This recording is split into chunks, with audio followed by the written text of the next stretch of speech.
باب من لم یر علیہ اذا اعتکف صوما، یعنی اعتکاف کے لیے روزے کا ہونا ضروری نہیں. بعض لوگ بیمار ہیں، مثلا ایسی بیماری ہے کہ جس میں روزہ نہیں رکھ سکتے لیکن چاہتے ہیں کہ اعتکاف ہی کر لیں اور کچھ نہیں، تو کیا وہ نہیں کر سکتے؟ کر سکتے ہیں. حدثنا اسماعیل بن عبد اللہ عن اخیہ عن سلیمان عن عبید اللہ بن عمر عن نافع عن عبد اللہ بن عمر عن عمر بن الخطاب رضی اللہ عنہ انہ قال یا رسول اللہ انی نظرت فی الجاہلیۃ ان اعتکف لیلۃ فی المسجد الحرام فقال له النبی صلی اللہ علیہ وسلم اوف نظرک فاعتکف لیلۃ. ایک شخص نے کہا اے اللہ کے رسول صلی اللہ علیہ وسلم، کون ہے یہ شخص؟ عمر بن خطاب، کہ میں نے جاہلیت کے دور میں ایک نظر مانی تھی کہ میں ایک رات مسجد حرام میں اعتکاف بیٹھوں گا. آپ نے اس سے فرمایا اپنی نظر پوری کرو، تو وہ ایک رات کے لیے اعتکاف بیٹھ گئے. تو رات کو روزہ نہیں ہوتا. اس سے کیا پتا چلا کہ روزہ شرط نہیں. باب اذا نظر فی الجاہلیۃ ان یعتکف ثم اسلم، باب جب کسی نے جاہلیت یعنی حالت کفر میں اعتکاف کی منت مانی پھر وہ مسلمان ہو گیا. حدثنا عبید بن اسماعیل حدثنا ابو اسامہ عن عبید اللہ عن نافع عن ابن عمر ان عمر رضی اللہ عنہ نظر فی الجاہلیہ ان یعتکف فی المسجد الحرام قال اراہ قال لیلۃ قال له رسول اللہ صلی اللہ علیہ وسلم اوف بنظرک. باب الاعتکاف فی العشر الاوسط من رمضان، رمضان کے بیچ والے عشرے میں اعتکاف کرنا. یعنی آخری افضل ہے، لیکن اگر کوئی آخری میں مصروف ہے، مثلا کسی خاتون کو پیریڈز آنے والے ہیں آخری میں، تو وہ کیا کرے؟ بیچ میں بیٹھ جائے. حدثنا عبداللہ بن ابی شیبہ حدثنا ابو بکر عن ابی حسین عن ابی صالح عن ابی ہریرہ رضی اللہ عنہ قال كان النبی صلی اللہ علیہ وسلم يعتکف فی کل رمضان 10 ایام فلما كان العام الذي قبض فيه اعتکف 20 یوما. آپ صلی اللہ علیہ وسلم 10 دن کا اعتکاف کیا کرتے تھے. جس سال آپ کی وفات ہوئی تو آپ نے 20 دن کا اعتکاف کیا، جس سے پتہ چلتا ہے کہ اس سے پہلے عشرے کو بھی ساتھ ملا لیا. باب من اراد ان یعتکف ثم بدا له ان یخرج، کسی نے اعتکاف کی نیت کی پھر اس کو خیال آیا کہ میں اعتکاف چھوڑ دوں، یعنی پہلے ارادہ تھا آپ کا اعتکاف کرنے کا، مثلا بخاری کا کورس شروع ہونے سے پہلے کہ اس سال میں اعتکاف کروں گی، اب یہ مشکل آن پڑی، اب یہ سوچتی ہوں کہ یہ کروں یا وہ کروں، پھر آپ سوچتے ہیں اچھا یہ کر لیتی ہوں کیونکہ پتہ نہیں اگلے سال یہ موقع ملے یا نہ، اعتکاف تو انشاءاللہ زندگی رہی تو اگلے سال بھی کر لوں گی. تو ایسا کرنا دیکھتے ہیں کیسا ہے. حدثنا محمد بن مقاتل ابو الحسن اخبرنا عبد الله اخبرنا الاوزاعي قال حدثني يحيى بن سعيد قال حدثتني عمرة بنت عبد الرحمن عن عائشة رضي الله عنها ان رسول الله صلى الله عليه وسلم ذكر ان يعتكف العشر الاواخر من رمضان فاستأذنته عائشة فأذن لها وسألت حفصة عائشة ان تستأذن لها ففعلت فلما رأت ذلك زينب ابنة جحش امرت ببناء فبني لها. قالت وكان رسول اللہ صلی اللہ علیہ وسلم اذا صلى انصرف الى بنائه، آپ نے سلام پھیرا اور ان خیموں کے پاس آئے. فبصر بالابنیۃ، ان خیموں کو دیکھا. فقال ما هذا قالوا بناء عائشہ وحفصہ وزینب. فقال رسول اللہ صلی اللہ علیہ وسلم البر اردنا بهذا، کیا اس طریقے سے یہ نیکی کے ارادہ کیے ہوئے ہیں؟ کیا نیکی اسی طرح کی جاتی ہے؟ ما انا بمعتکف، میں اعتکاف نہیں کرتا. یعنی آپ نیت سے آئے تھے اعتکاف کی اور آپ کے لیے خیمہ بھی لگ چکا تھا، لیکن آپ نے نیت بدل دی. فرجع، آپ لوٹ گئے. فلما افطر، پھر جب افطار کیا یعنی عید الفطر گزر گئی. اعتکف 10 من شوال، تو 10 دن شوال کے اعتکاف کر لیا. باب المعتکف يدخل رأسه البيت للغسل. حدثنا عبد الله بن محمد حدثنا هشام اخبرنا معمر عن الزهري عن عروة عن عائشة رضي الله عنها انها كانت ترجل النبي صلى الله عليه وسلم وهي حائض وهو معتكف في المسجد وهي في حجرتها يناولها رأسه، کہ آپ صلی اللہ علیہ وسلم مسجد میں اعتکاف میں ہوتے، حضرت عائشہ اپنے حجرے میں ہوتی، آپ اپنا سر بڑھا دیتے اور حضرت عائشہ دھو ڈالتی. حضرت عائشہ نے مسجد میں اعتکاف کے لیے حجرہ لگانے کی جو اجازت مانگی تھی، یہ حجرہ نہیں لگایا تھا، خیمہ لگایا تھا. وہ آپ کے لیے خیمہ لگانے کی اجازت تھی یا خود ان کے اپنے اعتکاف کے لیے تھا نبی صلی اللہ علیہ وسلم کے ساتھ؟ نہیں، ان کا الگ خیمہ تھا، حضور صلی اللہ علیہ وسلم کا الگ. یہ میں پہلے بھی بتا چکی ہوں کہ ایک خیمے میں بہت سارے لوگ اعتکاف نہیں کر سکتے. اگر کوئی اعتکاف کرے اور وہ استاد ہو تو کیا اعتکاف کے دوران اپنے شاگردوں کو تعلیم دے سکتا ہے؟ ہاں، اگر وہ مسجد چلے جائیں تو. یہ نہیں وہ کر سکتا کہ مسجد سے نکل کر کمیونٹی سینٹر میں آ کے سبق پڑھائے. اگر مسجد میں درس کا کوئی حلقہ ہے تو اس میں وہ لوگ شریک ہو سکتے ہیں. ایک روز کے اعتکاف میں کوئی خاص وقت ہوتا ہے جب اعتکاف کے لیے جائے، یا کسی بھی وقت جایا جا سکتا ہے؟ جی کسی وقت بھی جایا جا سکتا ہے. اس میں یہ ہے کہ کوئی خاص وقت نہیں مقرر. مطلب یہ کہ عصر سے اگلی عصر تک یا فجر سے دوسری فجر تک، جی ہاں دونوں صورتوں میں آپ کر سکتے ہیں. جیسے وہ ایک حدیث میں آتا ہے نا، رات کا اعتکاف کیا، تو ایک رات بھی اعتکاف کیا جا سکتا ہے، ایک پورا دن بھی کیا جا سکتا ہے، دن کا کچھ حصہ بھی کیا جا سکتا ہے. اگلا سوال ہے، حضرت عائشہ نے فرمایا کہ حضور صلی اللہ علیہ وسلم رمضان کے آخری عشرے میں برابر اعتکاف کرتے رہے یہاں تک کہ اللہ نے آپ کو اٹھا لیا. پھر اگلی روایت میں ہے کہ حضرت عائشہ نے فرمایا کہ آپ نے اس رمضان میں اعتکاف نہیں کیا جس میں امہات المومنین نے خیمے لگائے. تو اس میں یہ کنٹراڈکشن کیوں ہے؟ اس میں یہ ہے کہ آپ صلی اللہ علیہ وسلم نے ارادہ کیا تھا اعتکاف کرنے کا، اور جب انہوں نے دیکھا ازواج مطہرات کے طرز عمل تو وہ اس وقت چھوڑ دیا، لیکن شوال میں اس کو قضا کیا.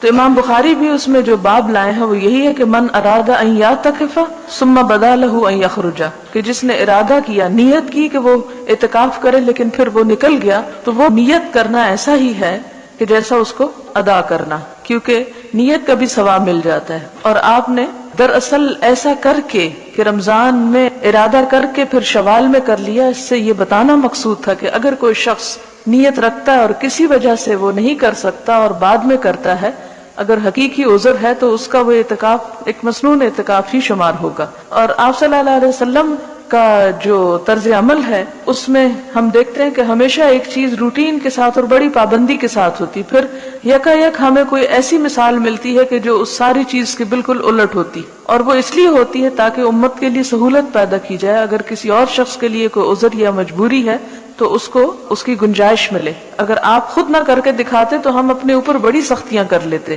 اور جیسا کہ ہم نے کی ہوئی ہیں. اور اسی لیے آپ دیکھتے ہیں کہ آپ صلی اللہ علیہ وسلم کی جو قرآن پاک میں تعریف بیان کی گئی وہ یہ کہ وَيَدَعُ عَنْهُمْ إِسْرَهُمْ وَالْأَغْلَالَ الَّتِي كَانُوا عَلَيْهَا، کہ حضور صلی اللہ علیہ وسلم لوگوں سے بوجھ اٹھا رہے ہیں اور وہ بیڑیاں جو لوگوں نے اپنے اوپر باندھ رہی تھی ان کو کاٹتے ہیں یا ہٹاتے ہیں. تو حقیقت یہ ہے کہ حدیث کو پڑھنے کے بعد آپ کو خود دین میں ایک وسعت اور ایک سہولت کا تاثر ملا ہوگا کہ ٹھیک ہے، ڈسپلن اپنی جگہ، قاعدہ قانون اپنی جگہ، فرض کی پابندی اپنی جگہ، لیکن انسان ہے، انسان ایک کمزور چیز ہے. اگر اس کمزوری کی وجہ سے اس سے کوئی کمی بیشی ہو جائے تو ایسی صورت میں اسے پریشان نہیں ہونا چاہیے. وہ معذوری اور مجبوری میں اگر دوسرا طریقہ بھی اختیار کر لیتا ہے تو کوئی حرج نہیں، لیکن جان بوجھ کے اگر کوئی اس معذوری کو اصل بنا بیٹھے، مثلا اگر قصر نماز جو ہے وہ سفر میں ہی اجازت ہے تو کوئی گھر میں پڑھنا شروع کر دے کہ میں مجبور ہوں، تو اس کو یہ نہیں اجازت دی. اسے کہا کہ اگر بیمار ہو تو بیٹھ جاؤ لیکن قصر نہیں ادا کر سکتے. تو اس سے جو رخصتیں ہیں ان کو بھی سمجھنے کی ضرورت ہے کہ رخصت کہاں پر ہے، اور رخصتیں دین کی وسعت کو بیان کرتی ہیں. کیا رمضان اور شوال کے مہینے کے علاوہ بھی اعتکاف پر بیٹھ سکتے ہیں؟ بیٹھ سکتے ہیں. اور اعتکاف کا اصل میں لفظی معنی ہے کہ جم کے ایک جگہ پر یکسوئی کے ساتھ، کنسنٹریشن کے ساتھ عبادت کرنا. رسول اللہ صلی اللہ علیہ وسلم نے شوال میں اعتکاف کیا جو اعتکاف رسول صلی اللہ علیہ وسلم نے رمضان میں کرنا تھا. میرا سوال یہ ہے کہ کیا اعتکاف کی نیت کر کے توڑنے کے بعد اعتکاف کرنا ضروری ہے کیونکہ آپ صلی اللہ علیہ وسلم نے شوال میں کیا؟ جی ہاں، جب نیت ایک طرح سے انسان کر لیتا ہے، مثلا آپ نفل نماز کی نیت کرتے ہیں، ویسے تو نفل کی قضا نہیں ہے لیکن اگر آپ درمیان میں توڑ دیتے ہیں، آپ کو مثلا وضو نہیں رہتا یا کسی اور وجہ سے آپ توڑ دیتے ہیں، تو پھر آپ کیا کریں گے؟ اس کو آپ پورا کر لیں. اسی طرح یہ ہے کہ اگر آپ نے کوئی نظر مانی ہے کسی نفل پڑھنے کی اور اس میں کوئی ایسی بات ہوگی تو بھی آپ اس کو پورا کریں. اسی طرح اگر آپ نے اعتکاف کی مثال کے طور پہ نظر مانی ہوئی ہے کہ میں اللہ کی رضامندی کے لیے اعتکاف کروں گی، اگر آپ سے وہ نہیں رہتا تو پھر آپ اس کو دوبارہ کر لیں.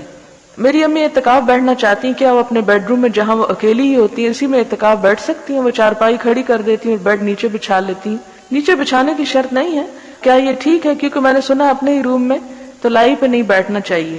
اصل بات یہ ہے کہ مسنون اعتکاف تو مسجد میں ہوتا ہے، جیسے ازواج مطہرات نے خیمے لگائے تو مسجد ہی میں گئی. قرآن پاک میں بھی آتا ہے وَأَنْتُمْ عَاكِفُونَ فِي الْمَسَاجِدِ، اور تم اعتکاف کر رہے ہو مسجدوں میں. اس میں مرد اور عورت کی تخصیص نہیں کی گئی. سنت سے یہی چیز ثابت ہے. لیکن اس زمانے کی ظاہر ہے کہ مسجدیں محفوظ تھیں، آج جیسی چیز نہیں ہے، تو جو عورت تمنا کرے اور اس کے آس پاس کوئی مسجد بھی نہ ہو، کوئی راستہ نہ پاتی ہو، تو وہ اپنے ہی بیڈ روم میں کر سکتی ہے. اس میں بیڈ روم کے اندر الگ سے پھر پردہ لگانا شرط نہیں. ہاں اگر ایسا کمرہ ہو کہ جس میں اور لوگ بھی سونے والے ہوں اور آپ بھی ہیں تو آپ ایک کارنر میں ایک اوٹ کر لیں تو بہتر ہے. لیکن اگر اکیلا کمرہ ہے تو خالی ایک کمرے میں بیٹھے رہنے سے کوئی فرق نہیں پڑتا. آپ نیچے سونے کا تکلف نہ کریں، ہو سکتا ہے کہ ڈرافٹ سے آپ کہ سر جو ہے وہ ٹھنڈا ہو جائے. آپ اس کے علاوہ بیڈ پہ بھی سو سکتے ہیں. میں نے نیت کی تھی کہ 7 سال اعتکاف بیٹھوں گی، لیکن اس سال میں نے داخلہ لے لی یہاں اور پڑھنے کا بھی ثواب ہے، تو کیا کیا جائے؟ پڑھیں، علم حاصل کرنا فرض ہے، اور اعتکاف جو آپ بعد میں کر سکتی ہیں۔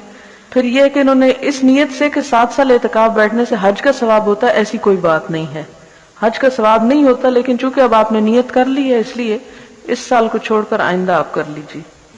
پھر اسی طرح یہ ہے کہ اگر ہم نیت کر لیتے ہیں کہ 2-3 سال اعتکاف کریں گے تاکہ اللہ تعالیٰ ہمارا یہ کام کر دیں، کیا اس سے بھی ثواب ملتا ہے یا ثواب اس بدلے میں جو کام اللہ تعالیٰ کر دیتے ہیں اس میں چلا جاتا ہے؟ اصل بات یہ ہے کہ اس طرح کی شرائط رکھنی نہیں چاہیے کہ اگر یہ ہو گیا تو اللہ تعالیٰ میں یہ کروں گی، اسی لیے اسے ناپسندیدہ کہا گیا ہے۔ آپ ویسے ہی اللہ کی خوشی کے لیے کریں اور اس میں دعائیں مانگیں تاکہ آپ کا کام بھی ہو جائے۔ عورت اکیلی اعتکاف کرے گی، لیکن ایک مرتبہ حضرت ام سلمہ نے حضور صلی اللہ علیہ وسلم کے ساتھ اعتکاف کیا۔ ساتھ کا مطلب یہ نہیں کہ انہی کے خیمے میں کیا، الگ خیمہ تھا۔ ساتھ کا مطلب ہے ایک مرتبہ، یعنی جب آپ کر رہے تھے تو انہوں نے بھی کیا۔ ایک مسجد میں مولوی صاحب اعتکاف کے مسائل بتاتے ہوئے کہہ رہے تھے کہ عورتوں نے اگر جمعہ کا غسل کیا تو ان کا اعتکاف ٹوٹ گیا۔ نہیں، ایسی بات نہیں ہے۔ غسل خانہ میں صابن استعمال نہ کریں، ڈھونڈو کہ یہ اس کی کیا مصلحت ہے۔ اسلام تو سب سے زیادہ طہارت سکھاتا ہے، اگر آپ صابن نہیں استعمال کریں گے تو آپ کو نماز میں کیسے سکون ملے گا کہ آپ پاک ہیں؟ اب آپ کہیں گے کہ حضور تو صابن نہیں استعمال کرتے تھے، یا اس دور میں صابن نہیں تھا تو مٹی استعمال کی جاتی تھی، اور آج ہمارے گھر ماربل کے ہیں تو مٹی تو وہاں ملتی نہیں کہیں ڈھونڈے کو بھی، اس لیے اگر صابن اس کے آلٹرنیٹ مل گیا ہے تو اسی کو استعمال کر لیں۔ مسجد میں اعتکاف والا شخص برتن یا کپڑے دھونے کے لیے ہرگز نہ جائے ورنہ اعتکاف ٹوٹ جائے گا، تو ادھر ہی دھو لے۔ اب یہ ہے کہ مثلاً کوئی غریب شخص ہے، اس کے پاس ایک ہی جوڑا اور شدید گرمی کا موسم ہے، اور وہی پہنے 10 دن کیسے گزار سکتا ہے؟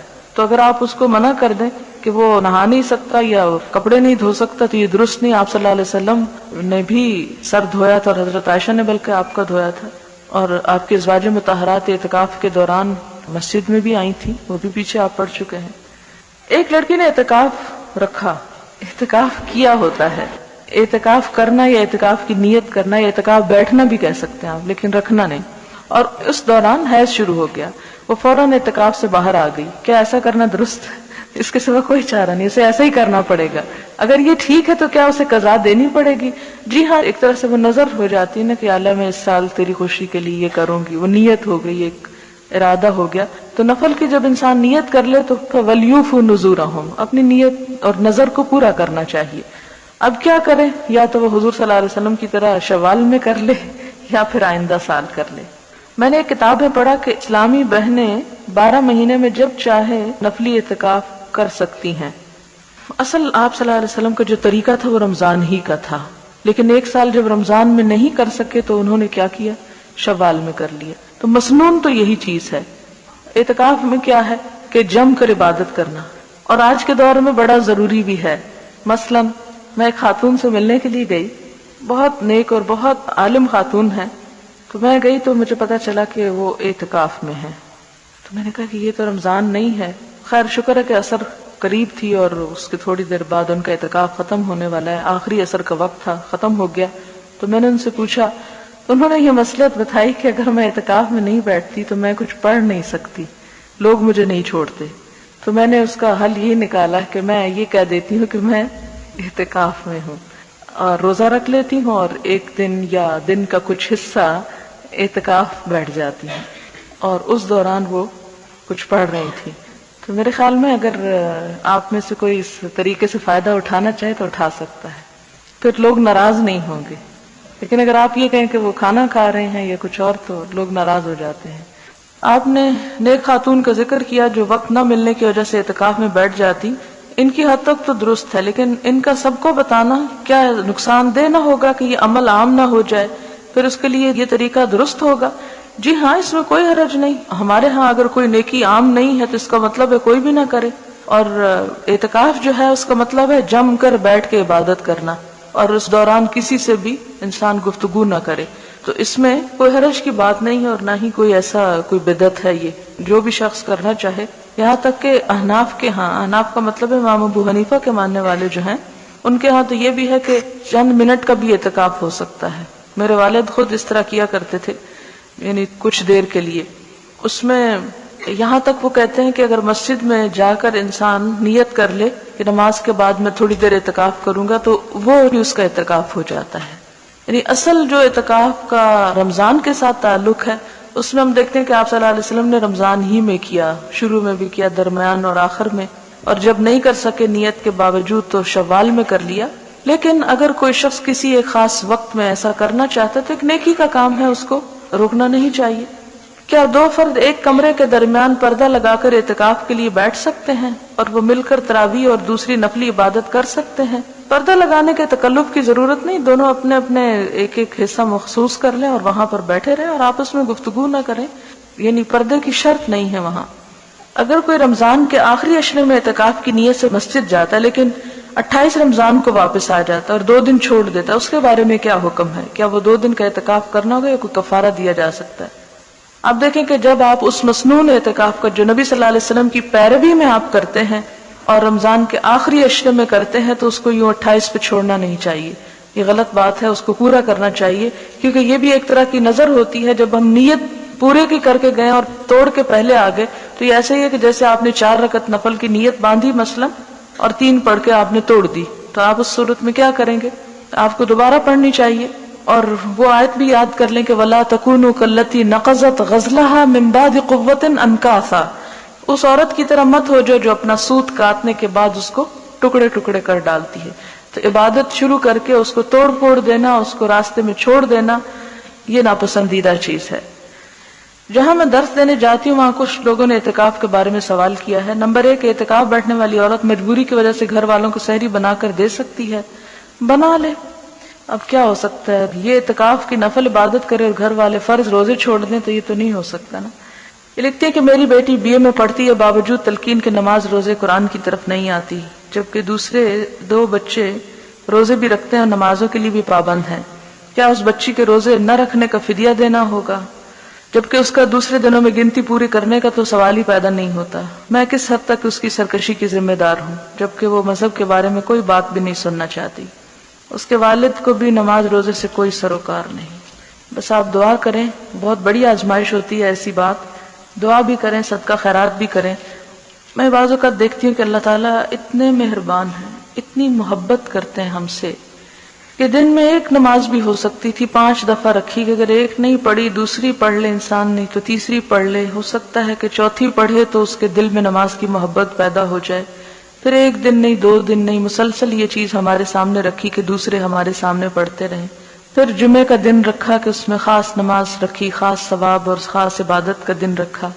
پھر سال میں رمضان کا مہینہ رکھا، پھر اس میں خاص طور پر آخری عشرہ رکھا اور آخری عشرے میں تاک راتیں رکھیں. تو آپ نے دیکھا ہوگا کہ بہت سے لوگ جو سارا سال کچھ نہیں کرتے یا عام دنوں کچھ نہیں کرتے، وہ جمعے کے دن کچھ نہ کچھ کر لیتے ہیں.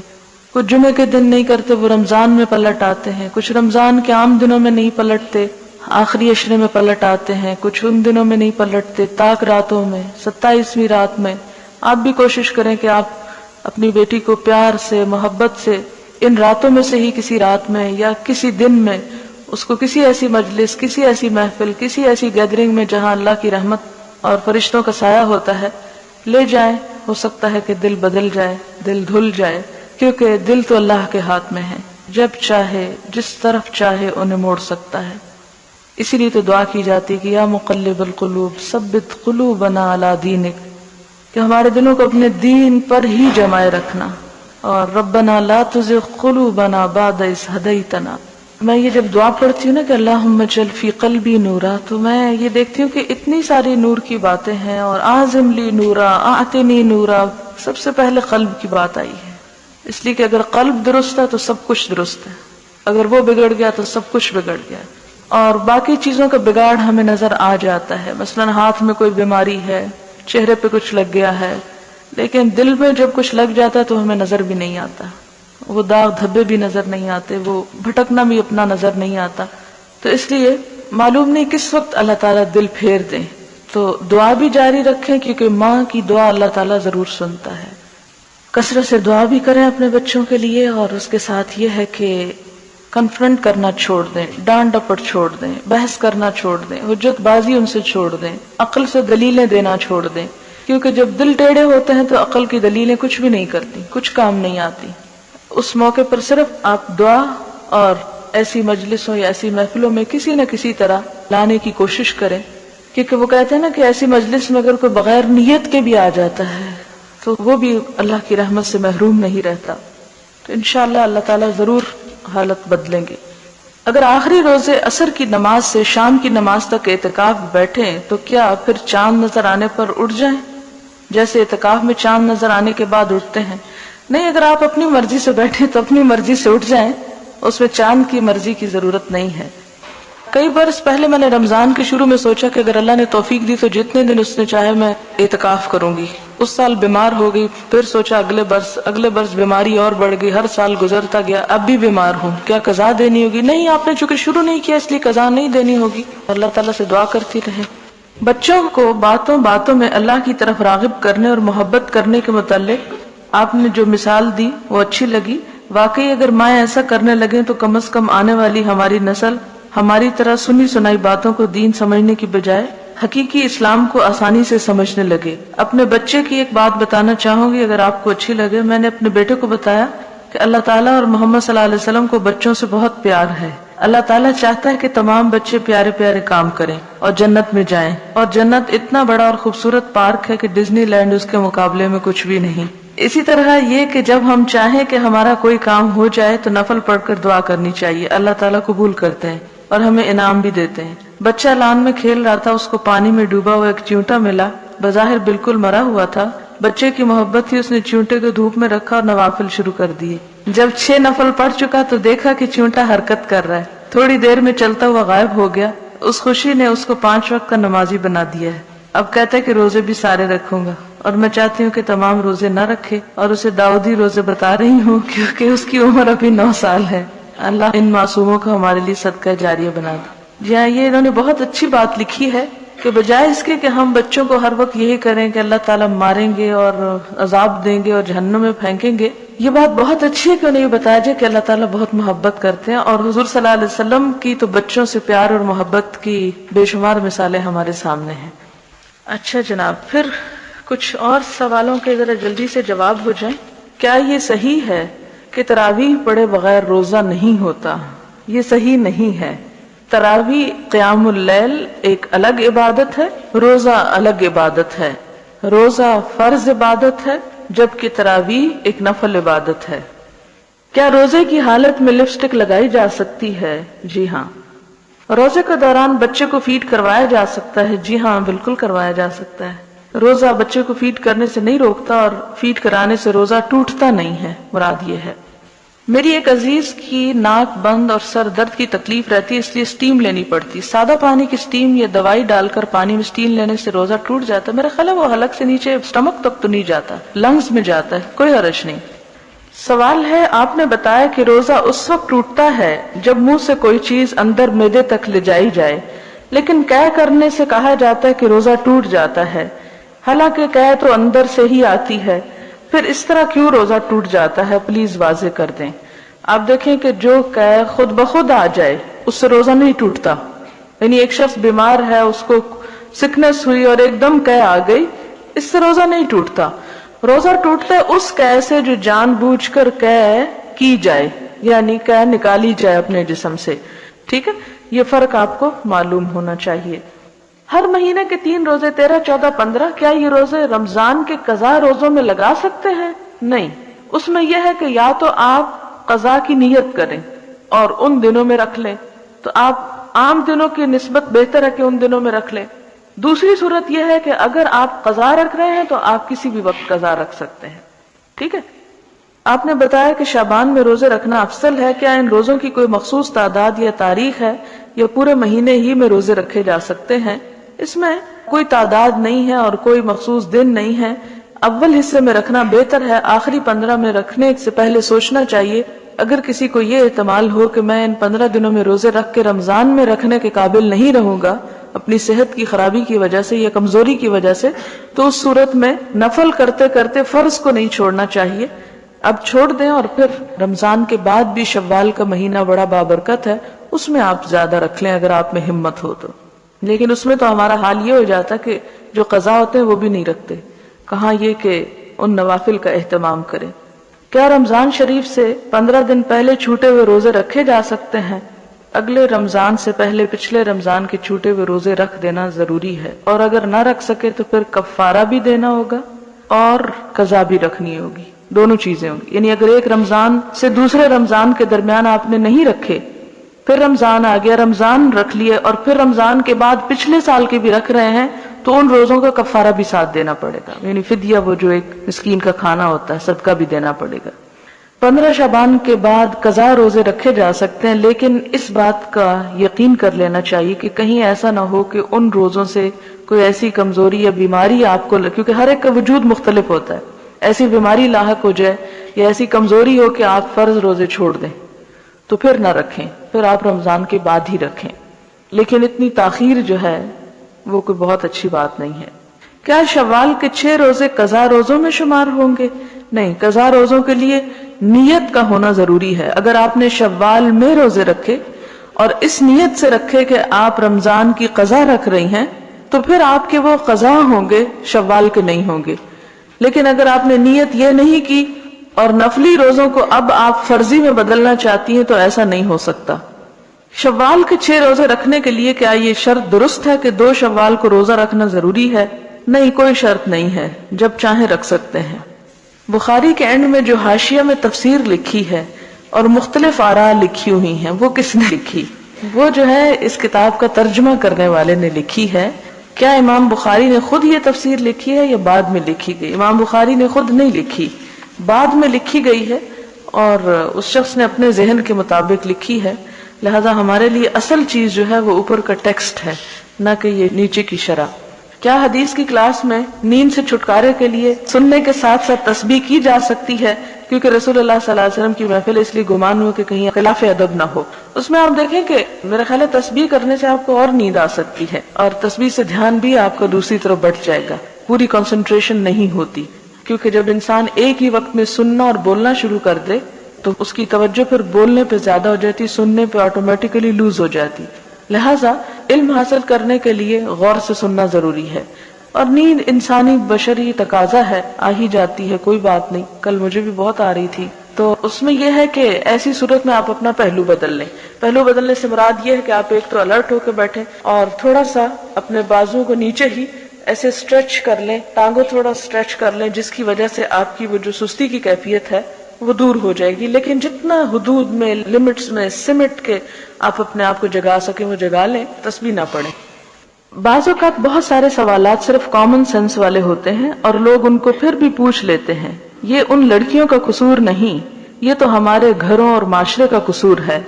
یہ بیچاریاں BA MA تو کر چکی، لیکن ان کو گھروں میں تربیت ہی ایسی نہ دی گئی کہ وہ اپنے دماغ سے کچھ سوچ لیں۔ یہ بیچاریاں تو گھر والوں کی ڈانٹ کھا کر ہر بات پر چپ رہ جاتی ہیں۔ ان کی رائے کو تو بہت حقیر سمجھا جاتا ہے، یعنی گھروں میں۔ اب جب کہ ان کے سامنے اس عمر کے حصے میں دنیا کی حقیقتیں کھلنا شروع ہوئی ہیں یا دین ہے، اور یہ چیزیں پہلی دفعہ سننے کو ملی ہیں، تو ان کو طرح طرح کے سوال دماغ میں آتے ہیں۔ اب اگر یہ اپنے دل و دماغ کے اٹھائے ہوئے سوال یہاں نہ پوچھیں تو کہاں جائیں، کیونکہ گھر میں تو کوئی صحیح جواب دینے والا نہیں۔ ابھی تو ان کو بہت سارا مطالعہ کرنے میں بہت وقت لگے گا۔ میرے خیال میں یہ بیسک سوالات ہیں جو ہر وہ شخص جو اس کو پڑھتا ہے اس کو جاننے کی خواہش ہوتی ہے۔ میرے خیال میں ابھی بہت کم وقت یہ پڑھتے ہوئے گزرا ہے، انشاءاللہ وقت کے ساتھ ساتھ اس پر ان کو عبور ہو جائے گا اور یہ لوگ ایسے سوال نہ پوچھیں گے۔ اللہ نے چاہا تو یہ لوگ بہت کچھ یہاں سے لے کر نکلیں گے۔ یہ میرے خیال ہے ان سب کے لیے لکھا گیا ہے جو ایسے سوالوں پر بہت کمنٹس دیتے رہتے ہیں، کیونکہ مجھے یہ شکایت ملی ہے کہ پیچھے جب میں سوال پڑھتی ہوں تو کچھ لوگ ساتھ ساتھ کمنٹس دیتے ہیں، یہ کل والا سوال، یہ وہی سوال، یہ غلط بات، یہ نہیں پوچھنا چاہیے، یہ عقل استعمال کریں۔ تو شاید یہ ان کے لیے ایسی رائے آئی ہے۔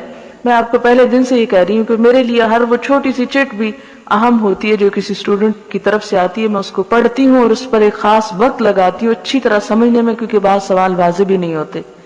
مجھے کوئی اعتراض نہیں ہوتا جواب دینے میں، لیکن میں اس بات کا بار بار احساس اس لیے دلاتی ہوں کہ کامن سینس یوز کریں، کہ تھوڑا سا ہوش میں بھی آئیں۔ ایسا نہ ہو کہ جب میں جواب دے رہی ہوں اس وقت پھر سو رہے ہیں اور اگلے دن پھر وہی سوال کر لیں، کیونکہ بعض اوقات ایسا بھی ہوتا ہے کہ ایک دن جس کا جواب آ جاتا ہے اگلے دن پھر وہی ہو بہو وہی سوال ہے۔ دوسری بات یہ ہے کہ بہت سے ایسے لوگ بھی پیچھے موجود ہیں جن کو ان سوالوں کے جواب آتے ہوتے ہیں.